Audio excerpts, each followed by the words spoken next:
2022년 예수 함께 사순절 묵상 14번째 자료입니다. 이번 자료의 제목은 하나됨입니다. 함께 나눌 말씀은 에베소서 4장 1절에서 16절 말씀입니다. 세번역 성경으로 읽겠습니다. 그러므로 주님 안에서 갇힌 몸이 된 내가 여러분에게 권합니다. 여러분은 부르심을 받았으니 그 부르심에 합당하게 살아가십시오. 겸손함과 온유함으로 깍듯이 대하십시오. 오래 참음으로써 사랑으로 서로 용납하십시오. 성령이 여러분을 평화의 띠로 묶어서 하나가 되게 해주신 것을 힘써 지키십시오. 그리스도의 몸도 하나요, 성령도 하나입니다. 이와 같이 여러분도 부르심을 받았을 때에 그 부르심의 목표인 소망도 하나였습니다. 주님도 한 분이시요, 믿음도 하나요, 세례도 하나요, 하나님도 한 분이십니다. 하나님은 모든 것의 아버지시요, 모든 것 위에 계시고, 모든 것을 통하여 계시고, 모든 것 안에 계시는 분이십니다. 그러나 하나님께서는 우리 각 사람에게 그리스도께서 나누어 주시는 선물의 분량을 따라서 은혜를 주셨습니다. 그러므로 성경에 이르시기를 그분은 높은 곳으로 올라가셔서 포로를 사로잡으시고 사람들에게 선물을 나누어 주셨다 합니다.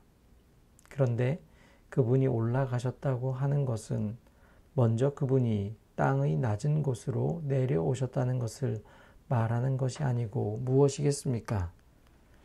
내려오셨던 그분은 만물을 충만하게 하시려고 하늘의 가장 높은 데로 올라가신 바로 그분이십니다. 그분이 어떤 사람은 사도로, 어떤 사람은 예언자로, 어떤 사람은 복음 전도자로, 또 어떤 사람은 목사와 교사로 삼으셨습니다. 그것은 성도들을 준비시켜서 봉사의 일을 하게 하고 그리스도의 몸을 세우게 하려고 하는 것입니다.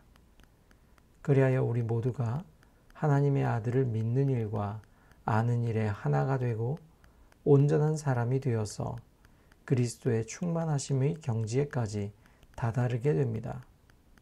우리는 이 이상 더 어린아이로 있어서는 안 됩니다. 우리는 인간의 속임수나 간교한 술수에 빠져서 온갖 교훈의 풍조에 흔들리거나 이리저리 밀려다니지 말아야 합니다. 우리는 사랑으로 진리를 말하고 살면서 모든 면에서 자라나서 머리가 되시는 그리스도에게까지 다다라야 합니다. 온 몸은 머리이신 그리스도께 속해 있으며 몸에 갖추어져 있는 각 마디를 통하여 연결되고 결합됩니다. 각 지체가 그 맡은 분량대로 활동함을 따라 몸이 자라나며 사랑 안에서 몸이 건설됩니다. 아멘. 오늘 묵상 자료는 김석규께서 읽어주시겠습니다. 저의 시아버님은 시골교회 장로였습니다. 위임 목사가 오랜 기간 교회 돈을 전횡하는 것을 반대하다 갈등을 빚었고 결국 평생 섬기던 교회를 떠났습니다. 이후 목사 편을 들었던 형님 동생 하던 집사에게 폭행을 당하기도 했습니다. 시골이라 달리 갈 교회도 없고 교우이자 동네 이웃이었던 이들과도 멀어져 한순간에 공동체를 잃어버렸습니다. 결국 10년 가까이 중증 우울증으로 투병하셨지요. 한때는 환청에 망상까지 겹쳐 정기적으로 입원을 해야 할 정도였습니다. 그 시간은 저에게 교회란 무엇인가에 대한 근본적인 질문을 낳게 했고 그 질문은 지금도 이어지고 있습니다. 그리고 이것은 복음의 문제로 귀착되었습니다. 아시다시피 한국 교회는 무너져 갑니다. 망하고 있습니다. 교회에 소망이 없다는 뜻이 아닙니다. 하지만 우리의 현실이 그렇지 않습니까? 왜 무너졌을까요? 왜 망했을까요? 그것은 교회가 하나됨을 지키지 못했기 때문입니다. 공동체성을 상실했기 때문입니다.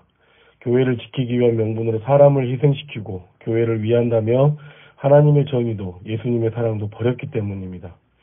언제부터인가 교회는 종교 권력을 장악한 소수의 무리들이 주인 노릇하고 있습니다.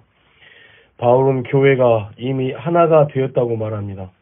하나됨은 이미 정해져 있는 사건이니 성령이 하나가 되게 하신 것을 힘써 지키라고 합니다. 사도는 그 근거를 삼위일체 하나님의 관계 속에서 발견했습니다. 하나님의 사랑의 관계, 그 충만함으로부터 각 사람은 선물의 분량대로 은혜를 받았습니다. 사실 충만하지 않고 배부르지 않고 넉넉하지 않으면 하나 되기 참 어렵지요. 결핍되고 힘들면 다른 것에 신경 쓰기 어렵습니다. 하지만 하나님의 충만함이 이미 각 사람에게 넘쳐 넉넉하다는 사실을 우리가 믿고 받아들일 때 하나됨을 누릴 수가 있습니다. 교회는 공동체입니다. 복잡한 교리로 치장하면서도 기도, 예배, 성경 공부라는 종교적인 의례를 행하는 기관이 아닙니다. 교회는 서로의 삶을 이해하고 소통하며 돌보는 삶의 공동체, 사랑의 관계입니다. 복음은 너무나 명료하고 단순한 가르침입니다. 오직 사랑 안에서 참된 것을 하여 범사에 그에게까지 자라야 합니다. 김석 교우님 감사합니다. 함께 기도하는 내용을 기도드리고 또 여러분 개인 기도로 함께 드리시면 좋겠습니다. 주님, 우리가 교회의 모습을 잃어버렸습니다. 주님은 우리가 믿는 것과 아는 일에 하나 되어 진리 안에서 성숙하여 그리스도에게까지 자라기를 원하시지만 우리는 그저 유아기적 신앙에 만족하며 그 자리에 머물러 있습니다. 우리가 안주하고 있는 이 자리에서 일어나 온전히 그리스도와 한 몸 되어 예수를 닮고 예수를 품게 하소서.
오늘도 주님의 사랑 안에 거하시는 복된 하루 되시기를 바랍니다.